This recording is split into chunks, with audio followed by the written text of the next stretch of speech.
EPS 95 की minimum pension 7500 रुपये plus DA pension को लेकर आज इस वीडियो के अंदर सभी कर्मचारियों को बड़ी खुशखबरी मिलने वाली है। अशोक जी राव साहब व वीरेंद्र सिंह जी राजे साहब जी ने एक बहुत बड़ा सभी पेंशन धारकों के साथ एक ऐलान किया है कि हम एक दिल्ली जनता बंदर पे 34 दिसंबर को एक बहुत बड़ा आंदोलन करने जा रहे हैं, जिस आंदोलन के अंदर लाखों ईपीएस 95 के पेंशन धारक शामिल हो गए और ईपीएस 95 के पेंशन धारकों की पेंशन उस आंदोलन के अंदर एक बड़ा अपडेट निकल के आएगा कि अशोक जी राव साहब ने कह दिया है कि जब तक हमारी पेंशन नहीं बढ़ेगी तब तक हम वहाँ से हटने वाले नहीं हैं। तो देखिए ईपीएस 95 के पेंशनधारकों वहाँ की क्या अपडेट निकल के आती है वो हम आप सभी पेंशनधारकों के साथ शेयर करने वाले हैं। अगर आप हमारे चैनल पर नए हो, चैनल को सब्सक्राइब और वीडियो पूरा एंड तक देखना, तभी आपको समझ में आएगा कि फाइनली पेंशन क्या ईपीएस 95 की मिनिमम पेंशन बढ़ोतरी को लेकर अब हलचल हुई है तेज और ईपीएस 95 के पेंशनधारकों ने फाइनली जोरों से तैयारी कर ली गई कि पिछले 2-3 दिन के अंदर भी ईपीएस 95 के पेंशनधारक दिल्ली जंतर मंतर पर एक बहुत बड़ा आंदोलन करने वाले हैं। उस आंदोलन को लेकर देखिए ईपीएस 95 के पेंशनधारकों मैं आपसे भी यही रिक्वेस्ट करता हूं कि 34 दिसंबर को दिल्ली चलो, एक ही नारा लगाओ, ईपीएस 95 के पेंशनधारकों की पेंशन की मांगे पूरी कराओ।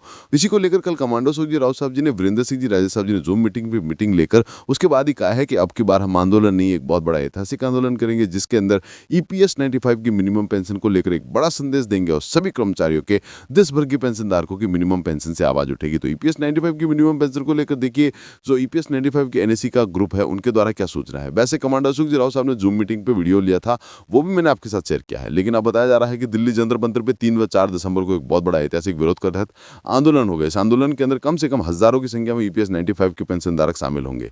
ये देखिए अशोक जी राव साहब जी के द्वारा कहा गया भाषण ईपीएस 95। ये अशोक जी राव साहब जी ने समझाया है कि फाइनली ईपीएस 95 की मिनिमम पेंशन को लेकर क्या बातें हैं और कब तक ये देखिए बराबर है, समय निकलने के बाद आने में कोई फायदा हुआ। एक संकेत, दूसरा संकेत, मेरी बातें समझ में आ रही है। दूसरा संकेत, गवर्नमेंट ऑफ इंडिया भारत सरकार ने 4 लेबर कोड लागू कर दिया। 4 लेबर कोड लागू कर दिया। ये लेबर कोड के साथ पूरे कामगारों भविष्य में सुधार ना करना चाहते हैं, चाहे सोशल डिफिकल्टी हो, सैलरी हो और जो भी है उनके जिस पे वो काम करना चाहते हैं, उसी के साथ पेंशन का सुधार भी आएगा तो बहुत जल्दी आएगा। हम जो कामगार कल्याण के जो कायदे आए हुए हैं उसका हम स्वागत करते हैं। हम स्वागत करते हैं क्योंकि उसमें कई अच्छे प्रावधान हैं। लेकिन एक बात बता दूं, हम ब्राइली सपोर्ट किसी चीज़ को नहीं करते। हम ब्राइली सपोर्ट सिर्फ कामगारों को करते हैं, किसी पक्ष पार्टी को नहीं करते। कामगारों को हमारे लिए देता है, उसको झलाना भारतवर्ष में बहुत आवश्यक है। कामगार का कल्याण या देश की प्रगति तो दोनों एक ही चीज़ है। कामगार का कल्याण या देश की प्रगति 4 स्तंभ से निर्णय है। एक उद्योगपति नहीं रहेगा तो उद्योग नहीं रहेगा, उद्योग नहीं रहेगा तो काम नहीं रहेगा। देखिए ईपीएस 95 की पेंशनधारकों, अशोक जी राव साहब ने क्या बताया है कि ईपीएस 95 के पेंशनधारकों की मिनिमम पेंशन को लेकर पूरा संदेश दिया गया है कि अब ईपीएस 95 के पेंशनधारकों की मिनिमम पेंशन है जो 7500 प्लस डीए प्लस मेडिकल सुविधा जल्दी होने वाली है। देखिए ईपीएस 95 के पेंशनर आंदोलन क्यों कर रहे हैं और बुजुर्गों की सरकार क्यों नहीं सुन रही, उसको लेकर ईपीएस 95 के पेंशनधारकों क्या है और कब तक ईपीएस 95 के पेंशनधारकों की मिनिमम पेंशन से जुड़ी हुई जानकारी आती है, वो जानकारी हम आपके साथ शेयर करने वाले हैं। और ईपीएस 95 के लाखों ईपीएस पेंशनधारकों को इंतजार है कि सरकार हमारी क्यों नहीं सुन रही है। हम हमारी पेंशन का हक मांग रहे हैं, जो हमारी पेंशन 7500 रुपये है। तो उसको लेकर ईपीएस 95 के पेंशनधारकों को क्या अपडेट आती है आगे आने वाले वीडियो के अंदर आप सभी कर्मचारियों को पूरी जानकारी शेयर करने वाले। तो आप हमारे चैनल पर नहीं हो तो चैनल को एक सब्सक्राइब कर देना और देखिए ईपीएस 95 के पेंशनधारकों के साथ हमेशा की एक अपडेट शेयर करते रहेंगे जहाँ पर ईपीएस 95 की मिनिमम पेंशन से जुड़ी हुई जानकारी देखने को मिलेगी। और हमारे चैनल पर हम ईपीएस 95 के पेंशनधारकों को हमेशा मिनिमम पेंशन से जुड़ी हुई जानकारी भी बताते हैं।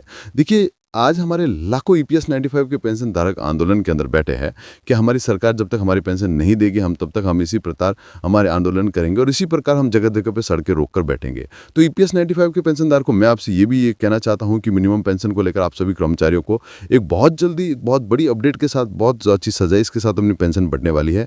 तो आप अपनी पेंशन के लिए तैयार रहना और सभी कर्मचारियों को एक पेंशन का एक बहुत बड़ा तोहफा भी मिलेगा कि भाई हमारी पेंशन ईपीएस 95 के खाते के अंदर पहुंच चुकी है। और दिल्ली जंतर मंतर पे आंदोलन के अंदर ईपीएस 95 के पेंशन धारक अपना पावर दिखाकर अपनी पेंशन की मांगे पूरी कराएंगे। तो देखिए सो ये आप आंदोलन के अंदर कुछ फोटो वीडियोस देख रहे हो। ईपीएस 95 के पेंशन धारक को हमारे अशोक जी राव साहब जी ने बताया है कि हम सरकार से भीख नहीं मांग रहे, हम हमारी पेंशन मांग रहे हैं। जो हमारी पेंशन 7500 रुपये है उसी को पेंशन को बढ़ोतरी करने के लिए हमें जल्दी से जल्दी हमारी पेंशन दे।